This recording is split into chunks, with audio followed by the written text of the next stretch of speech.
Good day, poker peeps. This is Sky with Smart Poker Study, and you're about to watch a 3-minute and 42-second sample video from my brand new program called Anonymous Poker Exploits Program. This 7-day program gives you 8 videos totaling 180 minutes or 3 hours of instruction, all about helping you exploit or understand and exploit your anonymous poker site players. One of the great things about this entire program is that, you're going to learn how to exploit players like on Ignition Poker or Bovada, but all of these strategies can be used on any site, on PokerStars where you have thousands of hands on your opponents, in tournaments, in live poker when you sit down at a brand new card room and you look around the table, you don't know anybody there. The stuff that you're going to learn from this program will absolutely help you exploit every opponent in every form of poker. To get the 7-day program free for yourself, go to smartpokerstudy.com/anonymouspoker. And you can find a sign-up form right there. Okay, let's get to the video. Another hand right now with some more information. You can see we've got the pocket aces right here. Let me tell you what happened in this hand. Small blind, big blind. This player posted 1 big blind. So this wasn't even a limp, just posting right here in the MP. Hero, me, I ISO raised to 3 big blinds. And I know we'll talk about that sizing in just a little bit. The small blind called, the big blind made a small squeeze bet right here. So let's talk about some things from the prior slide. Let's look at stack sizes. Bam! 2 shorties. Wow, 2 fish already, right? And one of them, I have him on the hook and I got pocket aces. The other thing, there's a big stack right there. He's not involved in this hand, but it's possible he could be on winner's high and could be throwing chips around. So we got to watch out for that. Now, a big source of information is pre-flop actions. Weak players, they limp, they call, they overcall or overlimp, which means they call after someone else calls or limps after another limper.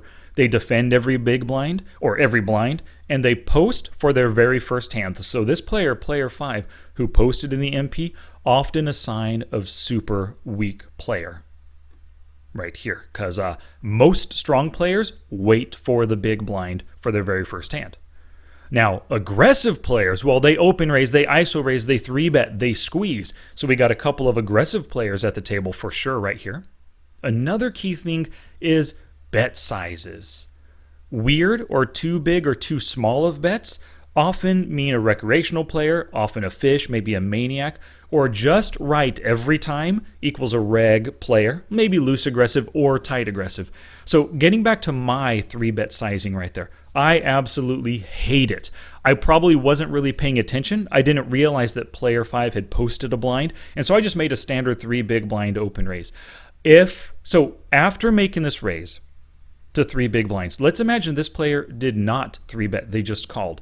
This guy would have probably called. He was getting a great price. I would have gone 4-way to the flop, 3, 3, 3, 3, 12 big blind pot, 4-way with pocket aces.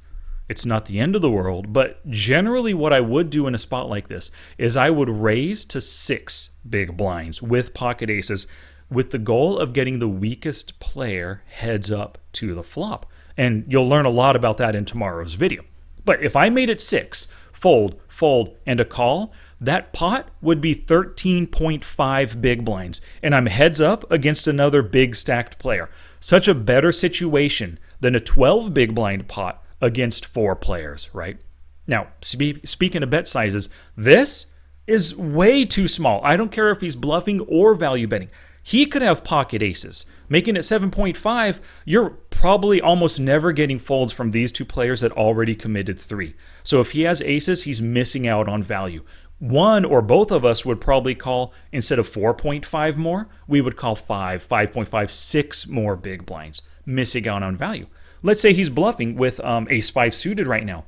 And we're not going to fold for just 4.5 big blinds after we put in 3. His bluffs aren't working. His value bets are not getting enough value. This is a terrible size right there. So small stack size compared with a small bet size equals a weak player. Definite target, like I'd already mentioned. Oh, yeah, target at the table for sure.